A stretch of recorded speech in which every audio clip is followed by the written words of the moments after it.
What we're seeing today might just be considered a cult.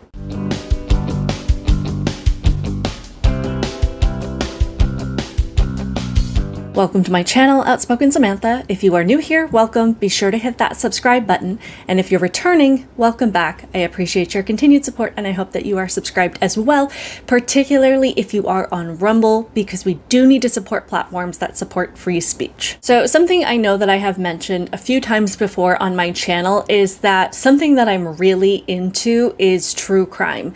And if I want to listen to something that has absolutely nothing to do with politics, I'll find a true crime podcast or a channel and listen to a story about a criminal case instead of the craziness going on in the world.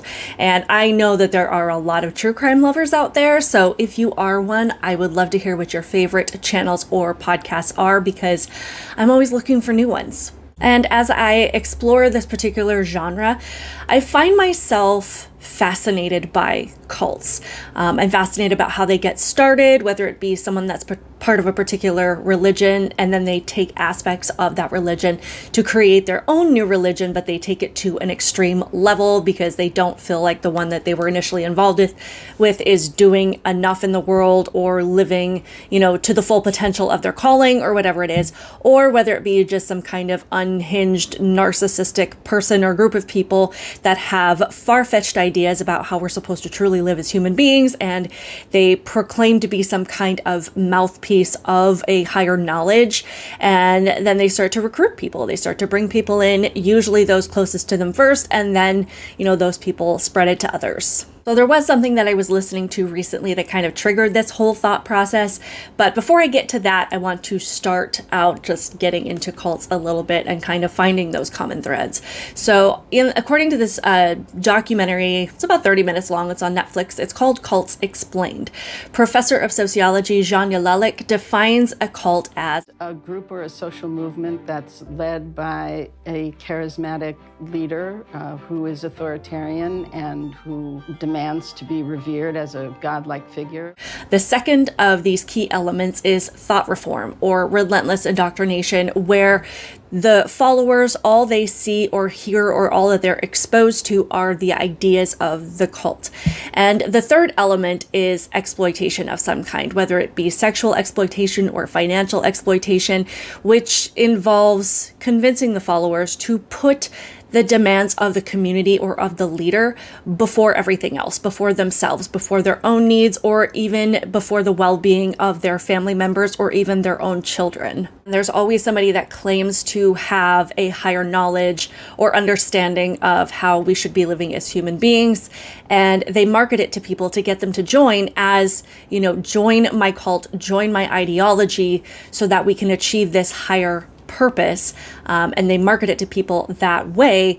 But what always ends up happening is that the result of it is the opposite of what people actually signed up for. And from the outside looking in, a lot of us are always like, how can you not see that you are literally destroying yourself and you're destroying the people around you?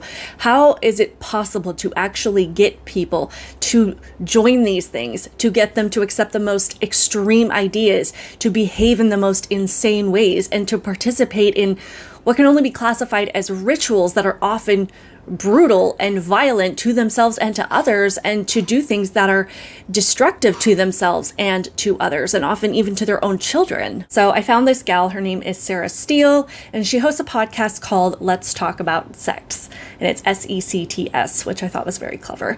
And she wrote a book on this entire topic called Do As I Say. And in it she writes, cults prey upon vulnerabilities that are core to our species, our need for acceptance, to be part of a group, to connect, to feel safe. Cult leaders themselves manipulate, dominate, and control because sadly, those are also very human behaviors. If you know where to look, you'll see cult-like behavior showing up in other parts of society too. So, we know that everybody has this need to be a part of a community and a need to feel accepted. So for example, and this is just a hypothetical because I'm sure this isn't happening anywhere. If you are a kid or a teen in school and everybody around you is joining a particular community or taking on certain ideas, then the last thing that you want is to be an outsider. You don't want to lose that connection with your peers, so you go along with it. And before you know it, you are doing things that you never thought that you would do, but you're so far in it that you don't know how to get out, and you don't know how to say no, and you don't know how to take a step back. And according to this same Netflix documentary, it says people are often pulled in because they are looking for an alternative form of meaning, for something, a greater sense of purpose. And I think that we can see across society today that we have people that are so incredibly lost, that are feeling so incredibly disconnected. This is an endemic of sorts, that people are just looking to feel connected to other human beings. So we are particularly vulnerable to extreme ideas, almost willing to accept anything just to feel like we are a part of something. And I think you guys know probably where I'm going with this, but if we're to look at past or even current ideologies that are practiced today, you will see these common threads in all of them. So if you look at the recent group NXVIM, it was sold to women as a women's empowerment group, but ironically, they were instructed and commanded to call the male cult leader, Keith Raniere, Master, or the Vanguard. And within the entire organization, there was a secret group that was meant to be more exclusive for their more devoted followers, and it was called DOS, D-O-S, which stood for Dominus Obsequia Sororium, which in Latin means master over female slave. So you would think that you have all these women that signed up for female empowerment who are now being forced to call a man master, and then end up in a group about female slavery, that they look at this and say, this is a little bit contradictory to what we were sold. This is a little bit out of step with what I thought I was signing up for. And then they would say no and they would leave. But no.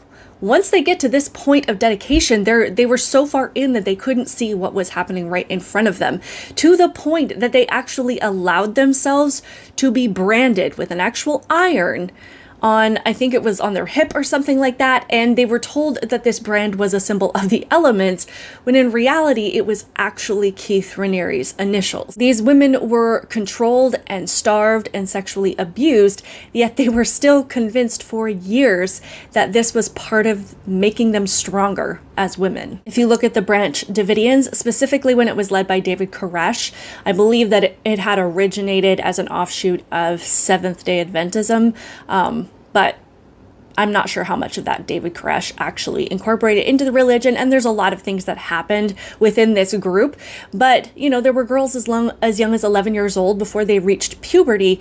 They were given a gold star to wear, and this signified their readiness to become a part of the House of David, to essentially indicate to the community that they were ready to give their bodies up to become one of his many wives and to bear children for him. And I thought the fact that they were forced to wear a symbol was interesting. And then, of course, you have the famous People's Temple, which was more commonly known as Jonestown in the 1970s, who was led by Jim Jones, who was inspired by the teachings of Joseph Stalin, Mao Zedong, Adolf Hitler, Vladimir Lenin, and he was interested in these people all from a very young age. But he initially marketed his movement as being a social justice movement, and that's how he convinced a lot of people to join him at first.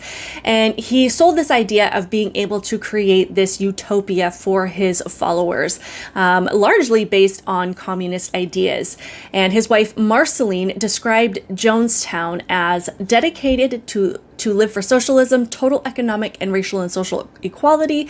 We are here living communally. They truly believed that they were living this higher purpose, that they were truly going to create a society that had true justice and true equality, and that they were better than the rest of society because they knew how to implement these things in the way that they were meant to be. But because he had people pulled in so deeply into his ideology, he could get them to do anything, and they truly felt that the sacrifices that they were being asked to give were worth it for this greater cause.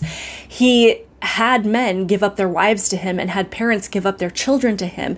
He had people living in the most disgusting conditions where they were deprived of sleep and they were starved and beaten, but they still, for some reason, they stayed believing that this suffering was for this higher purpose. Jim Jones was also heavily involved in politics, and he had many followers, at least many allies, who were in political positions of power, so he could do anything that he wanted and not be penalized by the law. And if anyone wrote anything negative about what was happening within his cult, he had the power and influence to have that information and those articles redacted and covered up.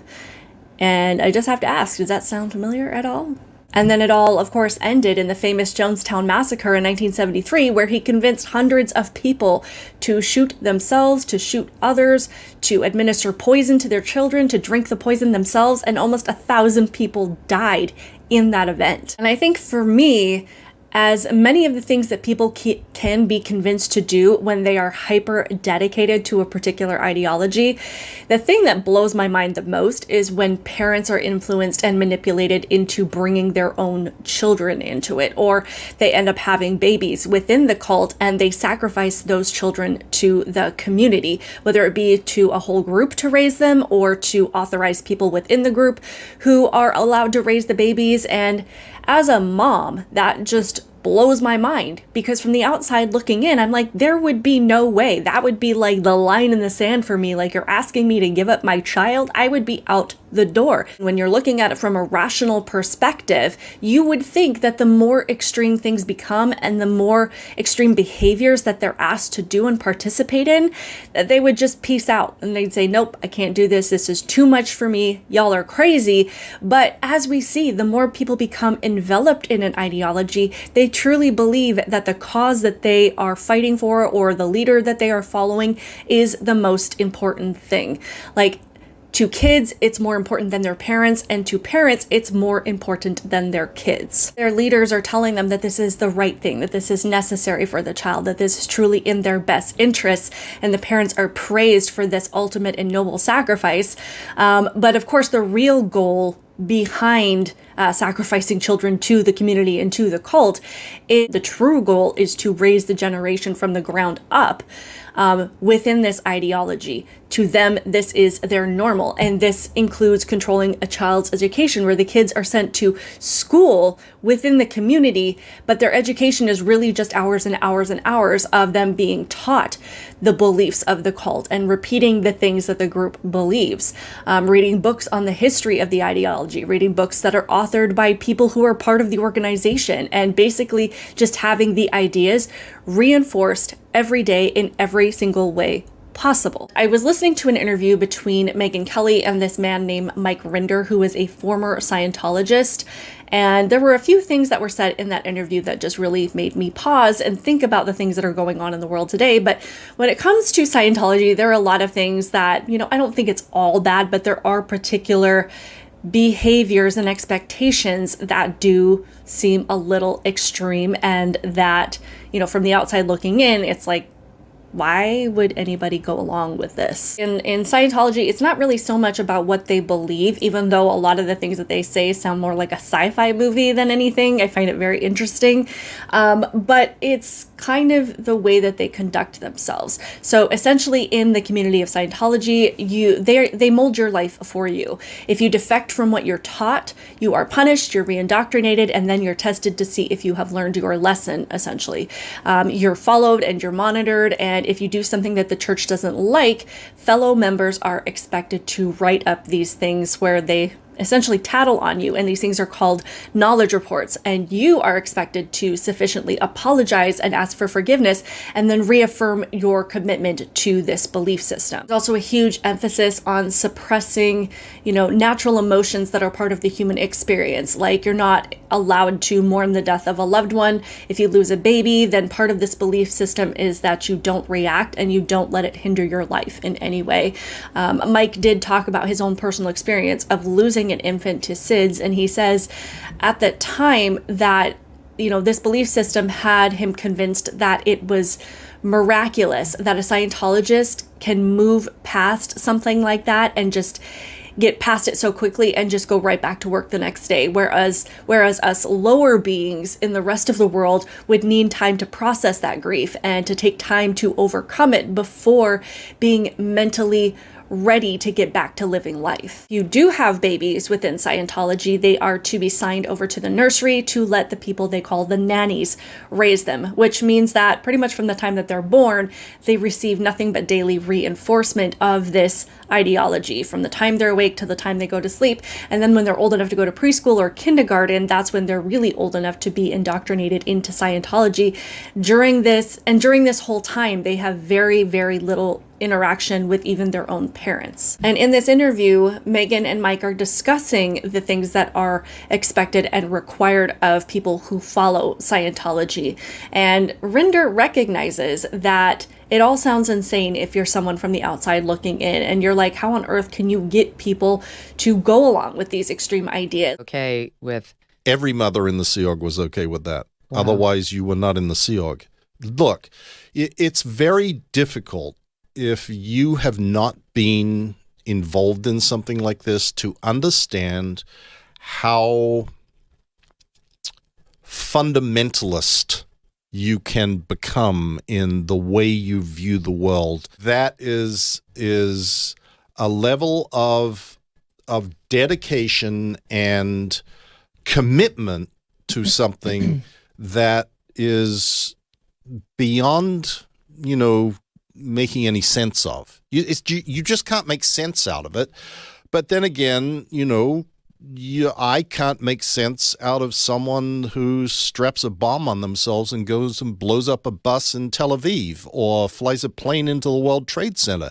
And I am not saying that Scientologists have that sort of level of violence, not in any way, shape, or form. That is not the Scientology view of things. But the mindset that you can convince someone that doing something that is self-destructive in many ways, believing that it is self-salvation is pretty amazing. You can get people to do a lot of crazy stuff if you can get them to believe that the result of doing the crazy stuff is going to be something good. We also know that you can't get people to do crazy things if you start with the crazy things. You get people to go along with slow drips and snippets of the belief system so that these little snippets make it easier to accept the things that would have seemed absolutely insane had they started with the absolutely insane thing. They had to start out slow, and that it becomes this heavy and relentless effort to slowly build a new reality and to also dissolve someone's own power and ability to reason. And there's also a massive element of peer pressure. If you can get just a few people to say things that are not true, then you can get other people to repeat those things that are not true simply because they don't want to be the person that stands out and questions what's being said. As we see people start to accept crazy ideas, they start to see us as the crazy ones, as the abnormal ones, as the ones who don't have the real information. I think that you guys know where I'm going with this. In the same documentary, it says, "Today, a different kind of threat is driving people to search for new sources of meaning. There's an epidemic of social isolation, so serious it's been recognized as a public health threat in countries around the world." So with all that said, I would say that gender ideology is today's fastest growing ideology. And I would say, based on the evidence of extreme ideas that aren't grounded in any sort of reality and the acceptance of ideas that can lead someone to destroy themselves and even destroy their own children, it might even be considered a cult. We have an entire group of people who truly believe that they have a higher understanding of humanity when they say things like, you can pick your gender, or, when they don't believe that biology actually matters, and they refuse to acknowledge the fact that if a man competes against a woman in a sport, whether it be swimming or running or bench pressing, that the man is going to win every time because they are scientifically, biologically, hormonally, and physically just made differently than women. And we see in this ideology, like the ones that I've mentioned before, there are leaders who abuse their power and control over their following to get their followers to hurt themselves or even get them to psychologically, emotionally, spiritually, and physically abuse others. Why? Because people are easier to control when they're broken. People are easier to control when you can get them to give up everything and anything that means anything to them. Convinced parents to hand over their own children, and then to not only do that, but demand the right to hand that child over to people who will devastate them mentally and physically, and to destroy their bodies. And then what does that parent have to live for? And we're seeing this relentless effort to particularly impact children with this ideology, to start them out from the ground up so that this is their new normal. Kids are being sent to schools where their education is really about spending more and more time being taught that their gender is fluid, being given books on being transgender, being given symbols of their dedication to transgenderism, having experts confirm that this is truly the correct and higher way of living than the people on the outside, than the people who don't accept this ideology, whose bodies are still intact and who don't use potent drugs to achieve their true identity. And from the outside looking in, we're like, how can you not see how insane this is and how destructive it is, that you are destroying yourself, that you're destroying your own body and your own mind, or your child's body and your child's mind. And we can try to point to cold, hard evidence that none of the arguments that they use to justify it make any sense, and that they're constantly contradicting themselves. But it's wild because none of that seems to work to snap these people out of it. Like, if you're saying that the sign of a child being transgender is them picking up a toy of the opposite sex, then that means all children are transgender and we really don't have any boys and girls, which is actually a belief of queer theory, which is why queer theory is being used to destroy kids. But, if you're saying that gender identity has nothing to do with your biology, then why do you need to take drugs or get surgery to alter your biology? Or if you're saying that you can identify as the opposite sex, or you can identify as non-binary or a furry, then why can't you identify as a different race or a different age? If we need to affirm kids to keep them from taking their own lives, then why does affirming kids in this new made-up identity and giving them hormones and puberty blockers or allowing them to have surgery not actually lower the rates of kids taking their own lives? And if, in a society where people really are more accepting of how you want to express yourself, if transgenderism is really, what makes people happy, and all of these kids are going to be happier because they're living the identities that really do fulfill people, then why is it that children make up the vast majority of transitions, yet adults who do understand the consequences of taking hormones and getting surgeries aren't transitioning at even close to the same rate as kids? Because it's a cult, and cults don't make sense. People that are part of the trans movement like to mock those of us that believe in God, because they believe that we are beholden to something that isn't real and really don't have any room to lecture them. But just because they don't believe in God doesn't mean that they don't have a God, and it doesn't mean that they're not involved in a religion. Gender ideology and queer theory are their religions, and they may not have a specific God, though we are seeing a lot more of Satan these days and a lot more satanic symbols than we used to. It's almost comical for them to believe that they're not beholden to figures who are making demands of them, like Jim Jones and Warren Jeffs, and they're not beholden to people who claim to have a higher understanding of how we're supposed to live. I know there are going to be people that argue that all religions are cults, of course, and they'll point to religious leaders who sexually abuse and exploit people in their congregations, which I know it happens far too often. But there's a difference between what you're teaching and what you're practicing, because you can find predators anywhere. And while someone might abuse their power within a religion to behave in a predatory way within that particular church or religion, that doesn't mean that that behavior is part of what is being taught as normal. And if someone in my church is abusing or harming people, they absolutely need to be called out by the law. They need to be arrested and charged and held fully accountable, because it's not normal and it's not okay. Thankfully, as with any cult, there are always people whose conscience guides them away from it, where they truly just naturally cannot accept the insanity as normal, who recognize that beating up other people isn't normal, that handing over kids isn't normal, that being separated from your parents isn't normal, that grown adults sexually interacting with children isn't normal. They also recognize the hypocrisy of their leader, their inconsistency, and their lies, and they'll wake up to the fact that what what they were sold was an absolute sham. And it's terrifying for people to leave these ideologies because it means facing the destruction that they were a part of. It means facing the harm that they have caused to themselves or to others, or maybe to their own children or people close to them. And it means taking a chance to step out into the outside world that they were told was so dangerous, and taking the risk that the people in the outside world actually are not going to attack them and assault them. But there are people that do escape, and they share their lived experiences, and they confirm the things that from the outside looking in that we can see to be true. And then of course the people within the cult will call these outsiders liars, and these are the same people that 5 minutes ago were their friends, and they were their family, and they were their community, and they are currently living exactly the thing that the person is explaining to the rest of us. And mind you, when they call these people liars for what they're saying, I don't actually think that they're saying that their experiences are lies.